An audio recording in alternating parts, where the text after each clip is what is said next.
नमस्कार प्रिय दर्शकों, हाजिर हूं मैं एक बहुप्रतीक्षित कार्यक्रम लेकर। ग्रह दृष्टि प्रभाव बहुप्रतीक्षित इसलिए क्योंकि जब ये कार्यक्रम प्रारंभ हुआ था, जब लग्न पर मैंने ग्रहों की दृष्टि का प्रभाव बताया, तब लगा था कि यह कार्यक्रम बेहद जल्दी पूर्ण हो जाएगा। लेकिन आज मैं इसका 5वां भाग लेकर के आप सबके सम्मुख उपस्थित हुआ हूं। यानी जन्म कुंडली के पंचम भाव पर, आपके ज्ञान भाव पर और आपके संतान भाव पर ग्रहों की दृष्टि का क्या प्रभाव होगा, इस विषय पर आज हमारी चर्चा होगी। जन्म कुंडली में जहां ग्रह बैठे हों, उससे ज्यादा प्रभाव वो उस भाव पर डालते हैं जहां उनकी दृष्टि होती है। यानी ग्रहों की दृष्टियों का विशेष प्रभाव है। आज पंचम भाव से संबंधित हमारी चर्चा होने वाली है। प्रिय दर्शकों, आज शुक्रवार है और शुक्रवार के दिन मैं सवाल आपके जवाब हमारे कार्यक्रम लेकर के आप सबके सम्मुख उपस्थित होता रहा हूं। लेकिन इधर के दिनों को अगर आप देखें तो हर दिन हर तरह के कार्यक्रम बन रहे हैं, परंतु ज्योतिष से, मुख्यतः ज्योतिष से संबंधित कोई कार्यक्रम नहीं बन पा रहा था। सो मैंने आज सवाल आपके जवाब हमारे कार्यक्रम को विराम दिया और आज हम ग्रह दृष्टि प्रभाव के बारे में चर्चा करेंगे। तो चलिए बिना विलंब किए ग्रहों की दृष्टियों का प्रभाव हम जान लेते हैं। सबसे पहले बात करेंगे सूर्य की। ये जो आपकी जन्म कुंडली का पंचम भाव है, ये तो आप जानते हैं कि जब आप बाल्यकाल में होते हैं तो यह आपकी शिक्षा का भाव होता है। युवा होते हैं तो यह आपके प्रेम का भाव होता है। शिक्षा के साथ साथ प्रेम का भाव होता है। और जब आप बड़े होते हैं तो आपके ये संतान का भाव होता है। वैसे तो बुद्धि का ये, ज्ञान का ये सदैव भाव है जिसका हमें जीवन पर्यंत इस्तेमाल करना होता है। तो ये जो जन्म कुंडली का पंचम भाव है, इस पर सूर्य की दृष्टि, क्योंकि सूर्य के पास एक ही दृष्टि है, 7वीं दृष्टि। यहां एक बात मैं बता दूं कि इस बोर्ड पर जो चक्र बना हुआ है, यहां 1 2 3 4 आप देख रहे हैं। यानी ज्यादातर लोगों के मन में अगर यह उत्पन्न हो रहा है कि यह मेष लग्न की कुंडली है, तो मैं कहूंगा ये जो 1 2 3 4 लिखा हुआ है, इसे भूल जाए। ये काल पुरुष की कुंडली है, यानी मेष लग्न की कुंडली। इस पर आपको ध्यान नहीं देना। आप अपनी जन्म कुंडली को खोलिए और देखिए कि आपकी कुंडली के पंचम भाव पर किस ग्रह की दृष्टि है। तो सबसे पहले हम बात करते हैं सूर्य की। ग्रहों के राजा हैं ये, और इनकी दृष्टि संतान भाव पर पड़े, ज्ञान भाव पर पड़े तो क्या प्रभाव होता है। निसंदेह पंचम भाव पर सूर्य की दृष्टि का होना, क्योंकि काल पुरुष में 5वीं राशि सूर्य की ही राशि है। और अपनी राशि पर मैं फिर से कहूंगा कि मेष को भूल जाइए, मैं काल पुरुष शब्द का इस्तेमाल कर रहा हूं। सूर्य की दृष्टि पंचम भाव पर होने के कारण जातक विद्वान, बुद्धिमान और समाज में मान सम्मान की चाह रखने वाला होता है। उसकी चाहत ऐसी होती है कि मुझे मान सम्मान मिले, मेरे ज्ञान के कारण, मेरी बुद्धिमत्ता के कारण। कई बार वो अपना ज्ञान प्रदर्शित करने से भी पीछे नहीं हटता। कई बार अपने ज्ञान का दिखावा करने से भी वो पीछे नहीं होता, अगर कुंडली के लाभ भाव में सूर्य बैठे हैं तो। अब बारी आती है प्रेम की। तो प्रेम संबंध में कहीं ना कहीं मतभेद, अहंकार के कारण, ईगो के कारण प्रेम संबंध में भी परेशानी उत्पन्न हो जाती है। यहां, जी हां, अगर आपकी कुंडली के 11वें भाव में सूर्य बैठे हैं तो इनकी दृष्टि पंचम भाव पर पड़ेगी और प्रेम संबंध में कहीं ना कहीं ईगो के कारण मतभेद हो जाएगा। प्रेम संबंध टूटता रहेगा। प्रेम संबंध बनेंगे परंतु वो बहुत लंबे समय तक नहीं चल पाएगा। यानी जातक के पास अहंकार की मात्रा थोड़ी अधिक, कह लीजिए ईगो उसका थोड़ा ज्यादा रहेगा, फलतः वो प्रेम के मामले में बहुत लंबे समय तक नहीं चल पाएगा। और बारी जब संतान की आती है तो संतान के मामले में सूर्य का एक ही काम है, विलंब कर देना। संतान को ये विलंबित करा देते हैं, विलंब से संतति उत्पन्न होने देते हैं। कई बार तो ये गर्भपात की भी स्थिति कुंडली में उत्पन्न कर देते हैं। यानी सूर्य की दृष्टि पंचम भाव पर हो तो इनके नेत्र में, इनकी तेज में, जहां इनकी दृष्टि है वहां तेज ये अपना डालते हैं तो गर्भ जलाने का भी काम कर देते हैं। लेकिन विलंब से ही सही संतति होती अवश्य है। और संतति जब होती है तो जातक की संतति अत्यंत बुद्धिमान, विद्वान और चंचल होती है। यानी जन्म कुंडली के पंचम भाव पर सूर्य की दृष्टि हो तो ये देखा जाए तो सभी मामले में अच्छा है। प्रेम के मामले में भी मुझे कोई दिक्कत नहीं दिखाई पड़ती, अहंकार ही की तो बात है, उतने से बस थोड़ी परेशानी आती है। नहीं तो जातक बुद्धिमान भी बहुत होता है, विद्वान होता ही है, चाहत उसकी होती है समाज में पूज्य होने की, तो वो भी कोई बुराई नहीं है। अब सीधी सी बात है कि सूर्य चूंकि लाभ भाव में बैठे हैं तो जातक के पास जीवन काल में धन की कमी नहीं होती। विशेषकर ऐसे जातक कई बार बहुत नीचे से शुरू करके ऊपर जाते हैं तो ये भी उनके अहंकार का कारण होता है, क्योंकि अपने जीवन काल में वो सब शून्य से शुरू करके ऊपर तक पहुंचे होते हैं तो किसी की सह नहीं पाते। तो इसके कारण भी उनका कहीं ना कहीं प्रेम संबंध में जच बन नहीं पाता और टूट जाता है। और यही कारण है कि समाज में कई बार उन्हें परेशानियों का भी सामना करना पड़ जाता है। विद्वान होते हैं, वो बुद्धिमान होते हैं, लेकिन सब कोई आपके अहंकार को सह जाए ये जरूरी तो नहीं। तो फलस्वरूप कहीं ना कहीं इस मामले में परेशानी आती है। तो आपकी जन्म कुंडली के अगर लाभ भाव में सूर्य बैठे हैं तो निश्चिंत हो जाइए, सूर्य विलंबित संतति देते हैं, लेकिन संतति देते हैं। संतान को लेकर के थोड़ी चिंता तो रह ही जाती है, क्योंकि संतान भाव पर सूर्य की दृष्टि संतान के पक्ष में चिंतित कराने वाली होती है, यानी जातक संतति को लेकर के चिंतित होता है। पर फिर भी वही कहूंगा कि विलंबित सही संतति होती है। और अगर हम बात यहीं पर चंद्रमा की कर लें, क्योंकि चंद्रमा के पास भी अगर दृष्टि की हम बात करें तो एक ही दृष्टि है, अपनी 7वीं दृष्टि से चंद्रमा पंचम भाव को देखेंगे। अब प्रिय दर्शकों, यहां एक बात मैं आपको बताना चाहता हूं, मैं ये जो फलादेश करता हूं यहां पर एक बात सदैव याद रखिएगा, अब कभी मौका ऐसा आए कि मैं इस विषय विशेष पर चर्चा करूं कि यहां नीच के सूर्य होंगे तो वो क्या प्रभाव देंगे, तो वो अलग बात हो जाएगी। लेकिन मैं एक सामान्य विषय रख रहा हूं कि सूर्य आपकी कुंडली में अच्छी स्थिति में हैं तो उनकी दृष्टि का क्या प्रभाव होगा। अब नीचे ही हो तो अलग बात है, थोड़ा सा वहां प्रेडिक्शन अलग होगा, वो भविष्य का विषय हम रहने देते हैं। अब बात कर लेते हैं चंद्रमा की। चंद्रमा का पंचम भाव पर दृष्टि संबंध हो जाए तो यह बहुत बढ़िया माना गया है। यानी चंद्रमा अगर पंचम से दृष्टि संबंध बनाए तो ऐसा व्यक्ति कल्पनाओं वाला होगा, लेखक हो सकता है। ऐसा व्यक्ति अगर कल्पना करे तो बहुत श्रेष्ठ कल्पना करने वाला होगा। उसके मन में निरंतर कुछ ना कुछ चलते रहे, उसके मन में नित्य कोई ना कोई विचार ख्याल हमेशा आते रहेंगे। गुरु की स्थिति भी कुंडली में अच्छी हो तो ऐसा व्यक्ति लेखन के क्षेत्र में भी बहुत अच्छा कर सकता है। अब ऐसे लोग जिनकी कुंडली में चंद्रमा लाभ भाव में बैठे हैं पंचम पर दृष्टि डाल करके, प्रारंभिक दौर की शिक्षा में ऐसा जातक अत्यंत बुद्धिमान, निपुण, तेज और तुरंत ग्राह्य, किसी चीज को ग्रहण करने वाला कुशाग्र बुद्धि का होता है। कुशाग्र अर्थात कुशा का अग्रभाग, यानी एकदम तेज बुद्धिमान, लेकिन लापरवाह होता है, पढ़ाई से वो बहुत भागता है। शुरुआती दौर की शिक्षा में वो बार बार शॉर्टकट में लगा रहेगा कि जल्दी से जल्दी कैसे मैं कर जाऊं, जो चीज बाकी लोग 2 घंटे में कर रहे हैं मैं 20 मिनट में कैसे करूं, वो इसी उधेड़-बुन में लगा रहेगा, इसी जुगाड़ में। लेकिन चूंकि वो बुद्धिमान होगा, जाहिर सी बात है ये वही करेगा जिसके पास बुद्धि हो, तो वो तीव्र बुद्धि का होगा, फलतः वो इस जुगाड़ में लगा रहेगा। वहीं प्रेम संबंध के मामले में ऐसे लोग अत्यंत भावुक होते हैं।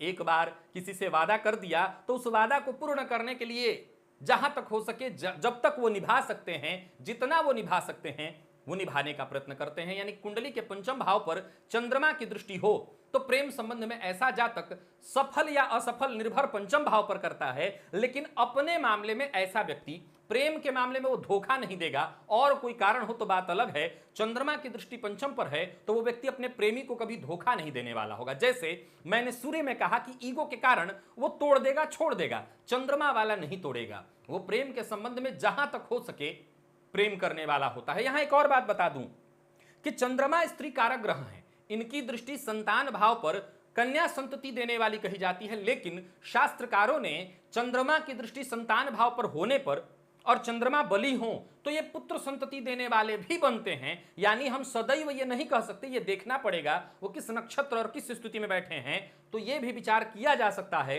कि चंद्रमा भी पुत्र संतति प्रदान करते हैं। हाँ, सामान्य गणनाओं में चंद्रमा की दृष्टि संतान भाव पर केवल कन्या संतति को देने वाली कही जाती है, लेकिन ऐसे जातक की संतति भी बड़ी ही बुद्धिमान, विद्वान और श्रेष्ठ होती है। यानी कि जन्म कुंडली के पंचम भाव पर चंद्रमा की दृष्टि भी पड़े, बलवान चंद्र हो, अच्छी स्थिति के चंद्रमा हो, मित्र राशिस्थ चंद्रमा हो, तो चंद्रमा की दृष्टि संतान सुख, ज्ञान सुख और विशेषकर प्रेम के सुखों को देने वाली, ऐसा जातक उच्च कोटि का लेखक हो सकता है, विचारक हो सकता है, बुद्धिमान तो होता ही है, इसमें कहीं कोई संशय नहीं है। मन की बात, दूसरों के मन की बात को भांपने में भी ऐसे लोग महारथी होते हैं जिनकी कुंडली में चंद्रमा की दृष्टि पंचम भाव पर पड़ रही है, यानी दूसरों के मन को ताड़ लेना, भांप लेना, जान जाना, ये उनके पास होता है।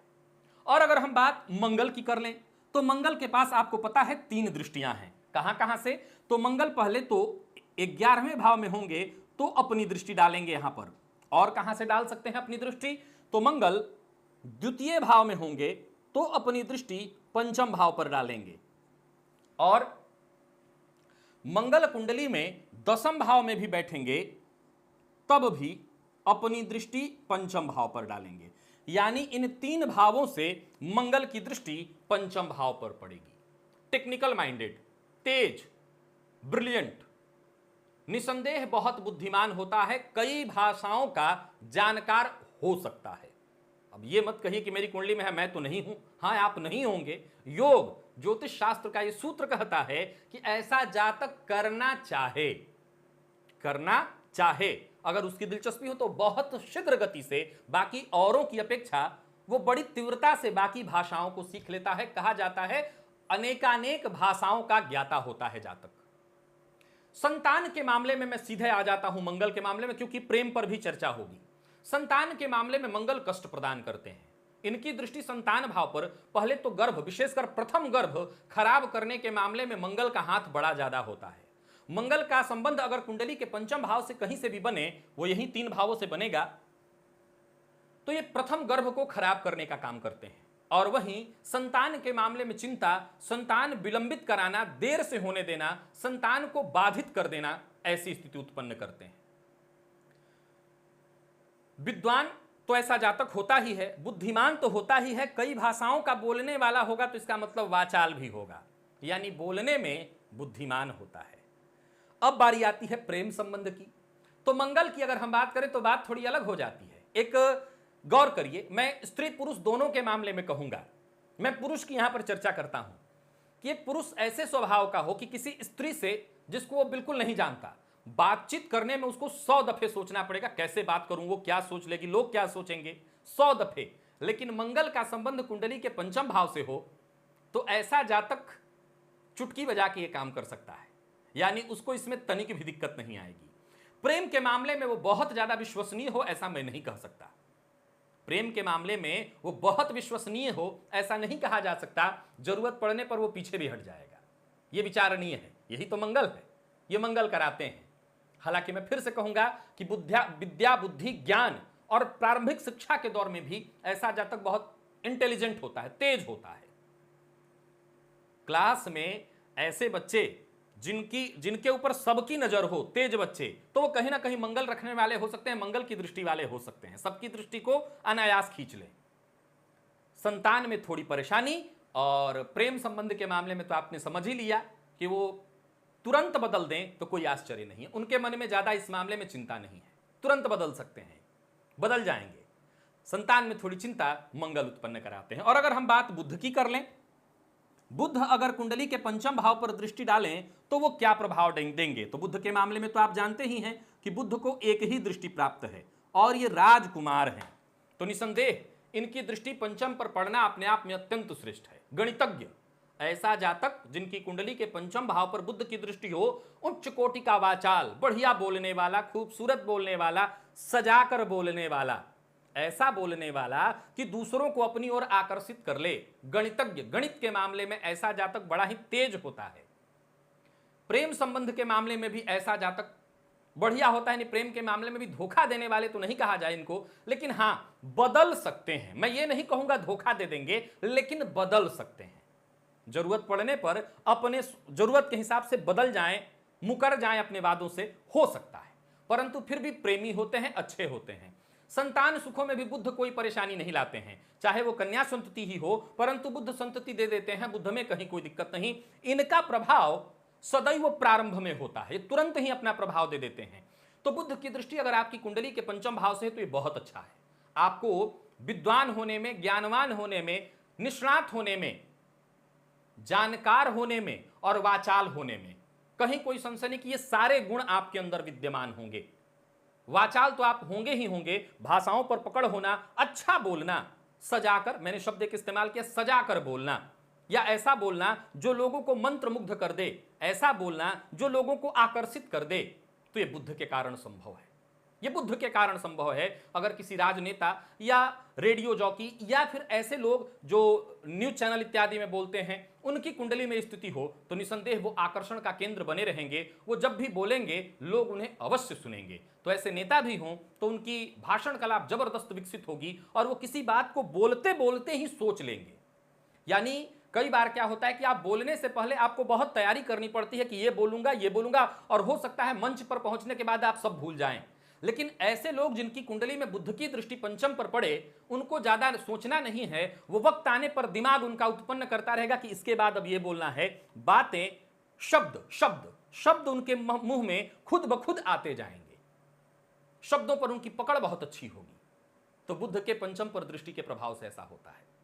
तो बुध अगर आपकी कुंडली के लाभ भाव में है तो सीधी सी बात है, लाभ के यही एक और विचारणीय विषय है कि ये जो भी ग्रह, चाहे मैंने मंगल के लिए भी कहा, तो मंगल भी लाभ भाव में है तो खराब नहीं है। बाकी के घरों से जहां वो प्रभाव दे रहे हैं उनका अलग प्रभाव है। लाभ के मामले में तो लाभ दे ही रहे हैं वो आपको।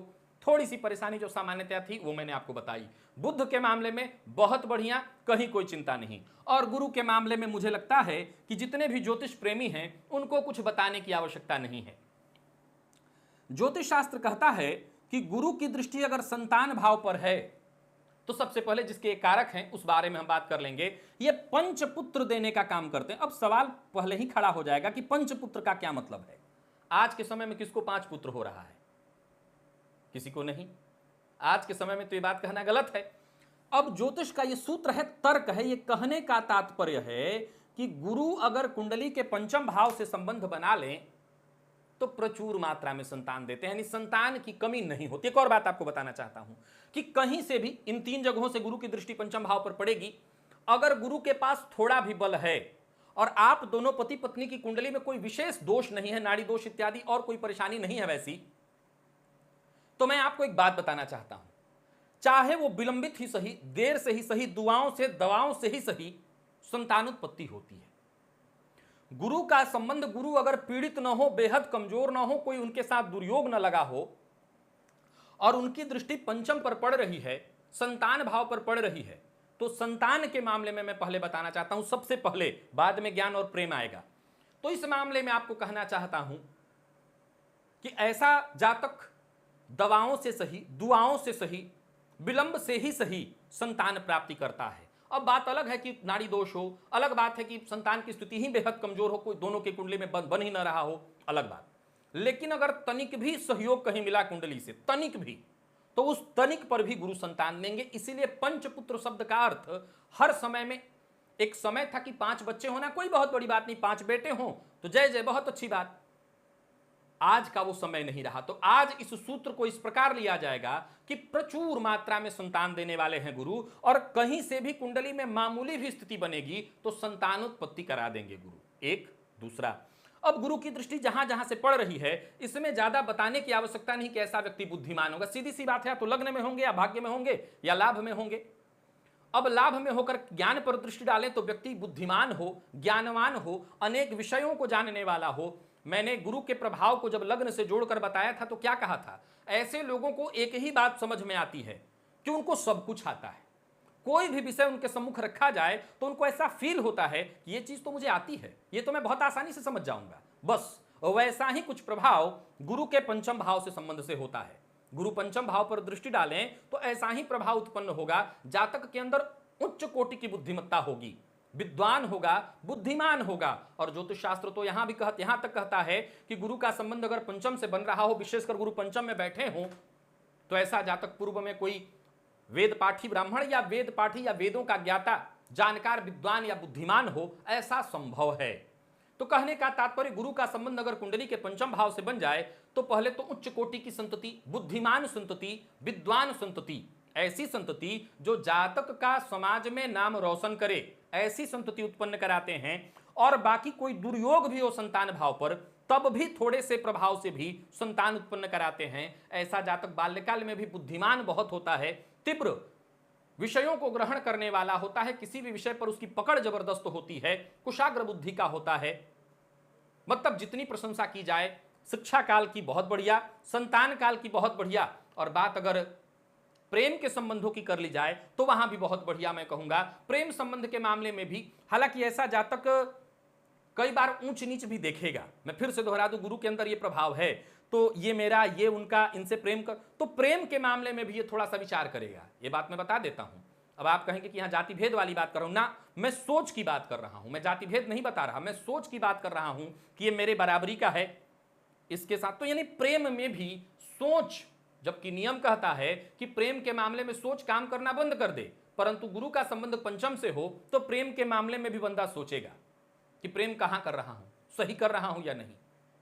यानी औरों से यह बिल्कुल पृथक हो जाता है, बिल्कुल पृथक, हर मामले में विवेक इस्तेमाल करना।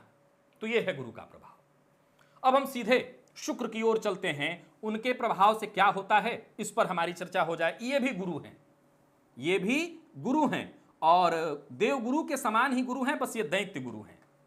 सर्वशास्त्र प्रवक्तारम, ये सभी शास्त्रों के प्रवक्ता, ज्ञाता हैं। जन्म कुंडली में इनका बलाबल आप जानते ही हैं, जातक को हर प्रकार का सुख देने वाला।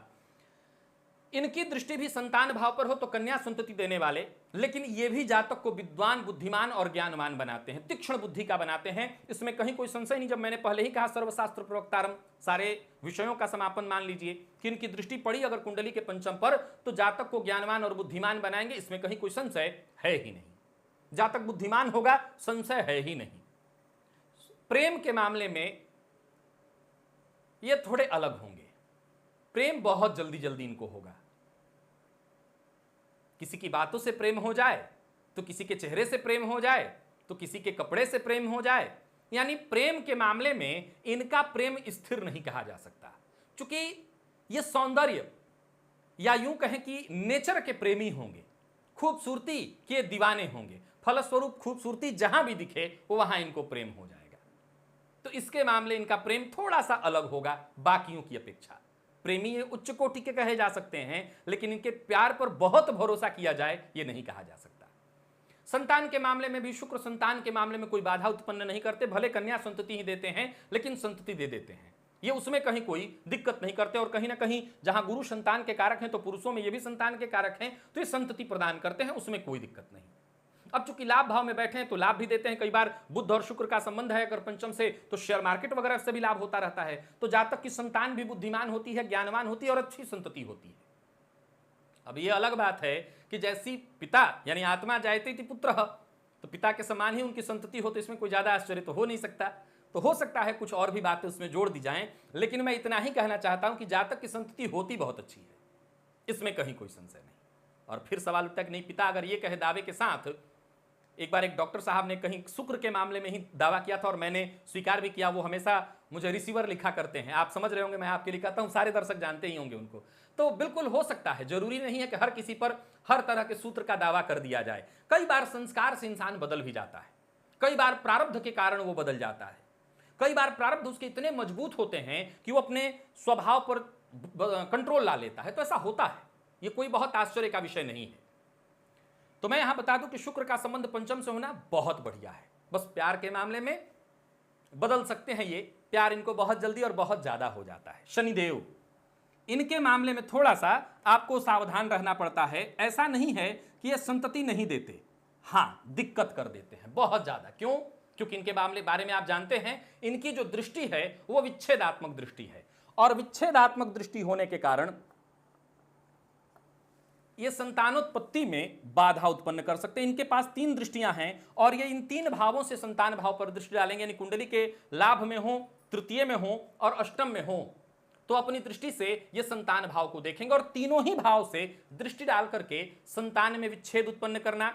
ज्ञान के मामले में नहीं, ये बात ध्यान रखिएगा कि ऐसा जातक बुद्धिहीन हो, मैंने ऐसा नहीं कहा है। शिक्षा के काल में बाधा उत्पन्न हो सकती है, पढ़ाई में बाधा उत्पन्न हो सकती है। कई बार ऐसे बच्चे पढ़ाई में आनाकानी तक करते देखे गए हैं, ऐसा हो सकता है। लेकिन बुद्धिमत्ता में कहीं कोई शक नहीं किया जा सकता। बुद्धिमत्ता जातक की होगी, वो बुद्धिमान होगा, टेक्निकल माइंडेड होगा, लेकिन वही कहीं ना कहीं दिक्कत प्रेम संबंध में विच्छेद कराना, क्योंकि इनका काम है। बात अलग है अगर हम तुला और वृषभ की कर रहे हो तो, लेकिन बाकी की राशियों में कहीं लग्नों में ये परेशानी उत्पन्न करेंगे। प्रेम के मामले में, संतान के मामले में विलंब उत्पन्न कराएंगे, विलंबित देरी से संतति होने देंगे, कई बार होने ही नहीं देते, दिक्कत कराते हैं। और शिक्षा के मामले में भी बाधा उत्पन्न कराते हैं, शिक्षा में कहीं ना कहीं परेशानी देने लगते हैं।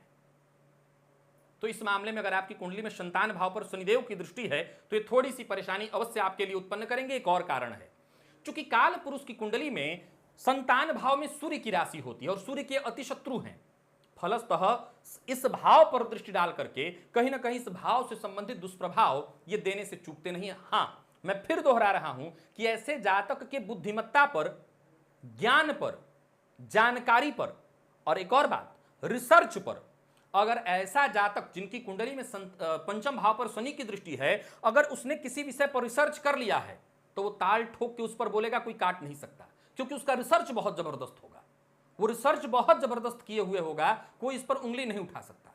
इस मामले में वो जबरदस्त है। लेकिन बाकी के मामलों में कहीं ना कहीं प्रेम के मामले में भी उदासीनता आ जाती है, ये शनिदेव की दृष्टि का प्रभाव है। और संतान और ज्ञान के मामले में भी, संतान के मामले में भी थोड़ी परेशानी तो ला ही देते हैं।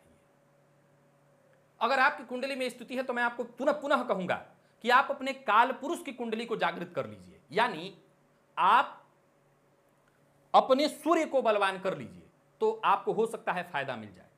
संतान में, ज्ञान में, कहीं अगर आपके बच्चे की कुंडली में ऐसी स्थिति उत्पन्न हो रही है तो उसके सूर्य को बलवान करिए। अगर आपकी कुंडली में संतान उत्पत्ति नहीं हो रही शनि दृष्टि के कारण, अपने सूर्य को बलवान, यानी काल पुरुष की कुंडली को बलि करिए, सूर्य को यहां बलवान करिए, आपको फायदा मिल जाएगा। और अब हम बात करेंगे राहु की। असल में राहु और केतु को अलग अलग नहीं शास्त्रकारों ने कहा, मैं भी आपको अलग अलग तो ना बताऊं, लेकिन बताऊं तो फिर ज्यादातर लोग कहेंगे आपने केतु के लिए अलग से नहीं बताया, राहु के लिए बता करके आपने छोड़ दिया। प्रिय दर्शकों, शनिवत है राहु, लेकिन शनि के समान ये संतान भाव पर दृष्टि डाल करके प्रभाव उत्पन्न नहीं करते, ये है मजे की बात।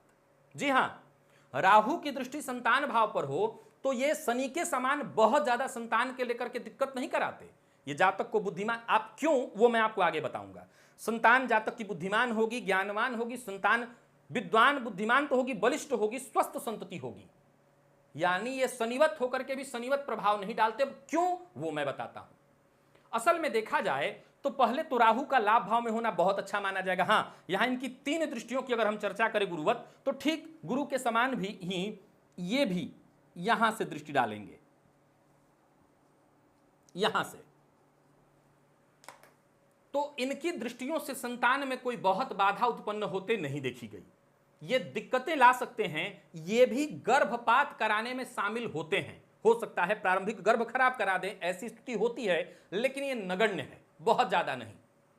लेकिन अगर कुंडली में आपके राहु की दृष्टि संतान भाव पर पड़ रही है तो यह बिल्कुल नहीं कहा जाएगा कि आपकी संतान बुद्धिमान नहीं होगी, आपकी संतान ज्ञानवान नहीं होगी, आप बुद्धिमान नहीं होंगे। कारण केतु पंचम भाव में अच्छा फल देते हैं और राहु लाभ भाव में बहुत अच्छा फल देते हैं। राहु भाग्य में हो तो कहीं कोई दिक्कत नहीं, केवल एक लग्न में होकर के राहु की दृष्टि संतान पर पड़े तो जातक की शिक्षा में बाधा उत्पन्न होना, संतान में थोड़ी दिक्कत आना, लेकिन तब भी जातक की संतति विद्वान और बुद्धिमान होगी, उसमें कहीं कोई बहुत ज्यादा चिंता नहीं है, इसमें कहीं कोई बहुत ज्यादा चिंता नहीं है। विशेषकर ये जरूर देखना होगा, अब चूंकि ये छाया ग्रह है तो ये लाइन तो जोड़ना ही पड़ेगा मुझे कि ये किसकी राशि में बैठे हैं। अगर किसी शुभ ग्रह की राशि में बैठे हैं तो 100% आपको बढ़िया फल देने वाले बनेंगे, यानी इनकी दृष्टि से संतान को कतई कोई दिक्कत नहीं।